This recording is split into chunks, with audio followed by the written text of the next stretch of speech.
Good evening everyone. নতুন একটা ব্লগে নতুন একটা দিনে তোমাদের সবাইকে স্বাগত। কিরকম আছো তোমরা সবাই? আশা করছি ভালো আছো, সুস্থ আছো। তো এখন হচ্ছে সন্ধে হয়ে গেছে, দেখতেই পাচ্ছ রেডিও হয়ে গেছি। আমি আর মা মিলে একটুখানি বেরোবো।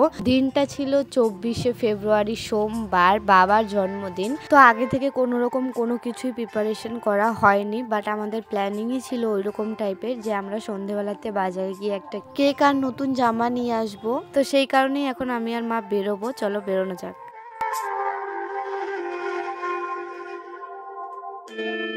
তো দেখো, যেমন ভাবনা তেমন কাজ। সন্ধেবেলায় সন্ধে টন্ধে দিয়ে আমি আর মা বেরিয়ে পড়লাম বাজারে যাওয়ার জন্য। আর শুধুমাত্র যে বাবার কারণেই বাজারে যাওয়া সেটাও নয়, আমারও টুকটাক বেশ কিছু জিনিস আনার ছিল। তো সেই কারণে টোটো থেকে নেমে প্রথমেই গেলাম হচ্ছে মামার দোকানে। আমার ওই রেগুলার ইউজের ফেস ওয়াশ, ক্রিম, শ্যাম্পু এই সমস্ত শেষ হয়ে গেছিলো, তো ওই সমস্ত কিছু নিলাম।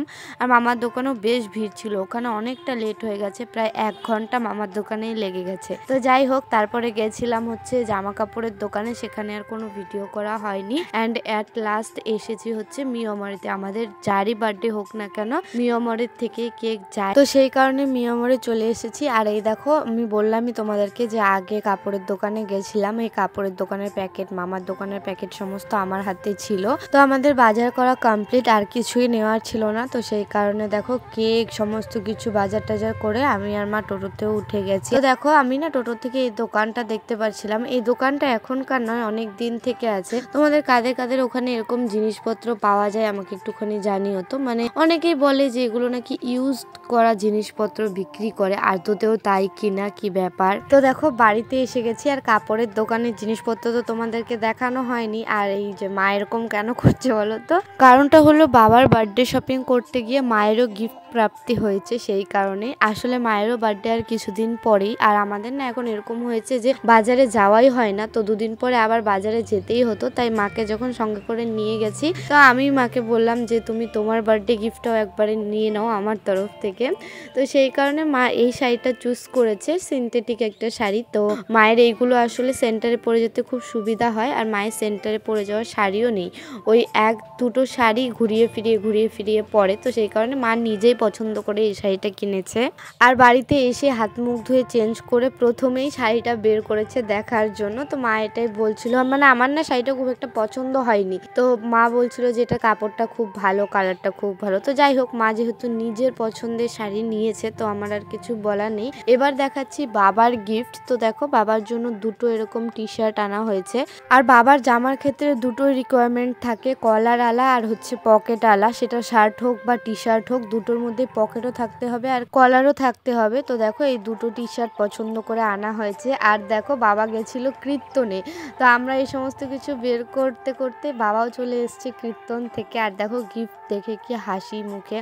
তো বাবা সবটাই জানতো, মানে সারপ্রাইজের কোনো ব্যাপার নেই, কারণ সবটা আগের থেকে জানানো হয়েছে। তো 2টো টি শার্ট দেখেছে, এর জন্য খুশি হয়ে গেছে। তো আমি বাবাকে দেখাচ্ছিলাম, এটা হচ্ছে মায়ের পছন্দের কালার, আর পাশে যেটা আরেকটা ছিল বেগুনি কালার, ওটা হচ্ছে আমি পছন্দ করে এনেছি। তো কোনটা বেশি ভালো হয়েছে সেটা তুমি বলো। আর বাবা তো কনফিউজড হয়ে গেছে যে কোনটাকে ভালো বলবে। তো যাই হোক, দুজনের মন রাখার জন্য বললো না, 2টো কালারই ভালো হয়েছে।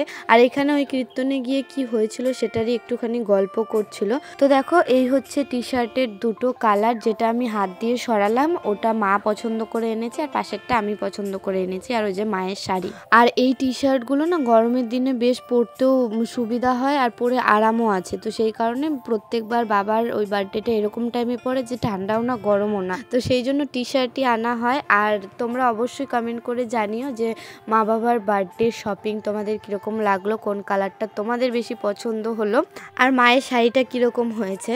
তো দেখো, প্রথমে বাবা পরে এই যে এটাকে ট্রায়াল দিল। তো বাবাকে বললাম যে পরে দেখো একটু সাইজটা ঠিক আছে কিনা, যদিও বাবার সাইজে এনেছি তবুও।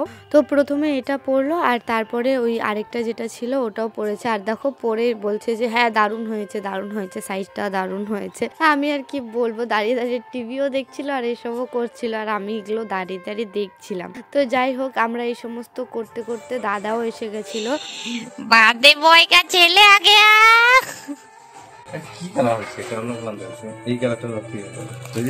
এই কালারটা ঠিক আছে, এটা আমার পছন্দ, এটা মার পছন্দ।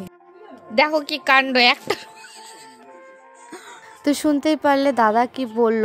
তো দেখো বাবা এতটাই এক্সাইটেড হয়ে গেছে, একটা গেঞ্জির ওপরই আরেকটা গেঞ্জি পরছে, এটাও পরে বলছে দারুণ হয়েছে দারুণ হয়েছে। আর যেহেতু ছেলে এটাকে ভালো বলেছে, এটা কিন্তু আর খোলেনি, এটা পরেই কেক কেটেছে। তো যাই হোক, এই দুটো গেঞ্জির মধ্যে আমি একটা দিয়েছি, দাদা একটা দিয়েছে, আর কেকটা মা এনেছে। তো হ্যাঁ, আমরা সবার বার্থডেতে এরকম টুকটাক কিছু করে সবাইকে একটু স্পেশাল ফিল করানোর চেষ্টা করি। স্পেশালি মা আর বাবার বার্থডেতে আমি আর দাদা মিলেই প্ল্যানিং করি, আর বাকি আমাদের জন্য তো মা বাবা আছেই। তো দেখো দাদা আসার সময় চাল নিয়ে এসছে, তো মা এখন ওই চালগুলোই ঝেড়ে ঝেড়ে পায়েস বানাবে।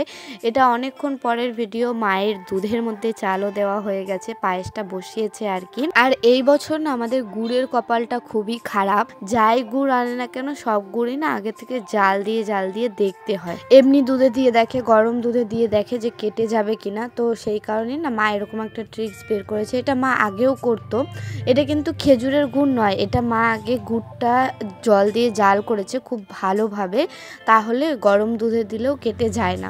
তো দেখো এই হচ্ছে আমাদের বার্থডের সিম্পল সা আয়োজন, খিচুড়ি আর হচ্ছে পায়েস। যদিও বা খিচুড়িটাই পায়েসের মাঝখানে একদমই ভালো লাগছিল না, যার কারণে আমি সরিয়ে দিলাম। আর দেখো এখন পায়েসগুলোকে কি সুন্দর লাগছে, একদম লাল লাল পায়েস। আমার না পায়েস ওই হোয়াইট কালারের একদমই পছন্দ হয় না, যদিও আমি খাই না, কিন্তু ওই দেখার শান্তিতেও আমার একদমই ওই পায়েস সাদা সাদা পছন্দ হয় না। জানি না এটা কি ধরনের ফ্যাসিনেশন আমার, আমি নিজে খাই না বাট আমার দেখতে ভালো লাগে। তো দেখো এখানে টেবিল গোছানো কমপ্লিট, এই হচ্ছে আমাদের সিম্পল সা আয়োজন বার্থডে।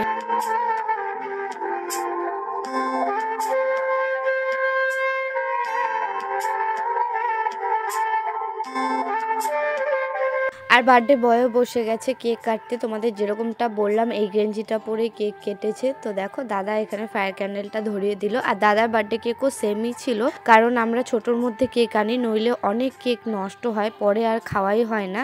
আর মিয়মারে না ছোটো কেকের অপশন এই একটাই, তো সেই কারণে এটাই আনা হয়। নষ্ট হওয়ার থেকে বেটার কি ছোট দেখে আনো, একই রকম আনো, তবুও সমস্যা নেই। তো দেখো বাবার কেক কাটাও কমপ্লিট। তো প্রথম বাইটটা দাদা নিয়ে মা বাবা দুজনকে খাইয়ে দিল, আর তারপরে একটু একটু করে কেটে বাবা সবাইকে খাওয়ালো, তারপরে আমরাও বাবাকে একটু একটু করে খাওয়ালাম। বাবা না খুব একটা কেক টেক পছন্দ করে না। আর খিচুড়ির স্টোরিটা তোমাদেরকে বলি, খিচুড়ি কিন্তু বাড়িতে বানানো হয়নি, আর খিচুড়ি যে বাবার খুব একটা ফেভারিট সেরকমটাও নয়, হ্যাঁ খায় বাট খুব একটা যে ফেভারিট সেরকম নয়। আসলে আগের দিন আমার মায়ের সেন্টারের সামনে ওই কীর্তন হয়েছিল, ওখান থেকে প্রসাদ খাইয়েছে, আর মায়ের যে সহকারী আন্টিটা আছে ওই আন্টিটাই এনে দিয়েছে। তো আগের দিন আর খাওয়া হয়নি, সেই কারণে মা আজকে আর কি গরম করেছে খিচুড়ি। আর দেখো দাদা কি পাজি, আমাকে বাবা কেক খাওয়াচ্ছে আর ও একদম ঢুকিয়ে দিচ্ছে আমার মুখের ভেতরে ক্যামেরাটা। তো সবাই কেক খাইয়েছে জন্য আমি একটুখানি পায়েস খাওয়ালাম, যেহেতু বাবা কেকটা খুব একটা পছন্দ করে না, তো পায়েস আমি আগে খাওয়ালাম। আবার বাবা বলছে কি পায়েস যখন খাওয়ালি তাহলে একটু খিচুড়িটাও খাইয়ে দে। আমি আবার বলছিলাম কি ধুর এগুলো ভালো লাগে না, মানে আমার নিজের খুব একটা খিচুড়ি ফেভারিট নয়। তো দাদা বলছে কি ঠিক আছে আমার খিচুড়ি ফেভারিট, তাহলে আমি বাবাকে খিচুড়িটা খাইয়ে দিই। তো খিচুড়ি পায়েস সমস্ত কিছুই খাওয়ানো হলো। আর এখানে দেখো বাবা আবার মাকে কেক খাইয়ে দিচ্ছে। আর এই যে দেখো আমরা না তখনই বসে যে যতটুকু পারি কেকটা খেয়ে নিয়েছি, কারণ পরের দিন আর কারো ওই একসাথে বসে খাওয়ার টাইমটা থাকে না, আর বের করে কেউ খায়ও না। তো সেই কারণেই দেখো কেকটা না ভীষণ টেস্টি ছিল, মিয়মোরের কেক যেরকম হয়। তো তাই দাদাও বেশ খানিকটা খেয়েছে, মাও খেয়েছে। আর দেখো আমিও দাদাকে ইরিটেট করছিলাম তখন, যে দেখ খাওয়ার সময় মুখের ভেতরে ক্যামেরা ঢোকালে কিরকম লাগে। আর কয়েকটা ফটো তুলেছি এখানটায়। তো দেখো কেউ আশীর্বাদ করার নেই, যেহেতু বাবাই বড়, তো তাই আমি বললাম কি আমি একটুখানি আশীর্বাদ করে দিই তোমায়। গাইস মিওমোর থেকে এই ব্যাগটা কেন দেয় সেটা হচ্ছে এই যে হাতে কেক মাখামাখি, এটা মোছার জন্য দেয়। কেউ যদি ইউজটা না জানো তো এই যে ভালো করে দেখে নাও, আমাদের তো এই জন্যই এই মিওমোরের ব্যাগটা কাজে লাগে। আর ইয়ে দেখো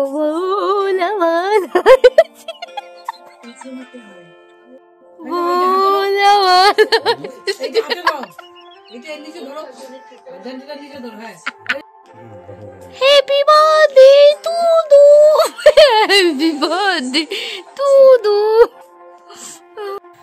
তো বাবার এই সিম্পল সা বার্থডে সেলিব্রেশনের ব্লগটাকে এখানে এন্ড করছি। এটা হচ্ছে নেক্সট ডে মর্নিং। তো কালকে আর সেলিব্রেট করার পরে ওই খাওয়া দাওয়া করে সবাই মিলে ঘুমিয়ে পড়েছিলাম। আর বাবা না খুব একটা কিছু পছন্দ করে না, যার কারণে স্পেশাল কিছু বানানো হয়নি। বাবা যেটা পছন্দ করে সেটা হচ্ছে পায়েস, সেটাই বানানো হয়েছিল।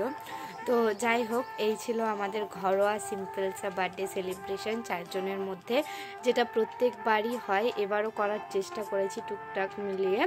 তো হ্যাঁ, চলো আজকে ব্লগটাকে এখানে এন্ড করছি। কীরকম লাগলো অবশ্যই কমেন্ট করে জানিও। যদি কিছু ভালো লেগে থাকে অবশ্যই একটা লাইক করো, কমেন্ট করো, শেয়ার করো, সাবস্ক্রাইব করতে ভুলো না আমার এই চ্যানেলটাকে। দেখা হচ্ছে নেক্সট টাইম নতুন ব্লগে। টাটা।